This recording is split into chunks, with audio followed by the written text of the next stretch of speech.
with us now, Texas Congresswoman Beth Van Duyne. She joins us now. Congresswoman, thank you so much for joining us. Thank you so much, man. Watching that clip, I get so mad.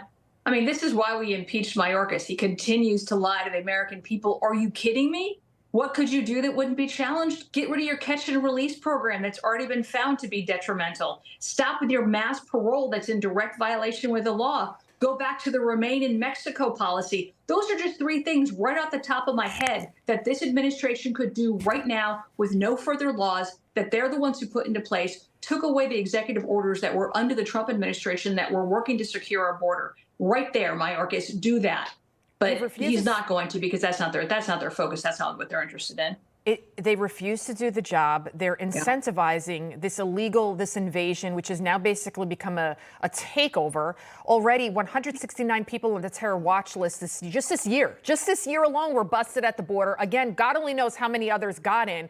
Drugs are pouring in. We're seeing record number of drug poisoning, sex traffickers. It's up about 600%. I saw one estimate there. Congresswoman, this is a humanitarian crisis, it's a national security crisis, and it's aided and abetted by our own president. This is insane. He's partnering with the Mexican cartels. He's basically given them control over our southern border. When you look at these rushes that are coming up, there's a reason why they're doing this.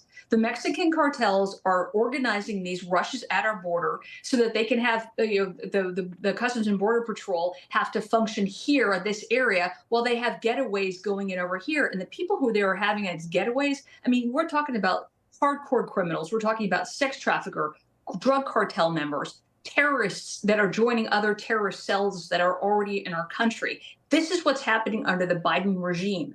And they're allowing it. They're not even concerned, as you mentioned, about the 100,000 plus people who have died as a result of fentanyl poisoning, the 11 million people who have come to our country illegally. They don't care, because what is happening is they are having these folks go to areas that have lost populations with people voting with their feet because they're sick of those policies that they have in these liberal areas. So they're having them repopulate. So when the census data comes out, they're going to keep or grow their congressional districts. This is all about power. This is all about control. And as a result, our national security and our public safety are suffering from it. How can you have a nation when you don't have borders?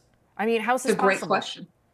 And now I'll tell you, American people are going to have a choice. They're going to have a choice come November.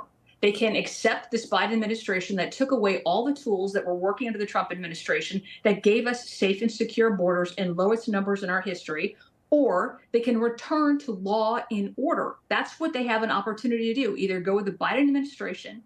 And what we're seeing in the polls is Americans recognize this. They recognize that crime is up. They recognize that sex trafficking activities and human trafficking activities are happening in their communities. And they're seeing all of their taxpayer dollars and their resources, such as healthcare, schools, housing, going to people who are in our country illegally, and some of them are committing horrific crimes.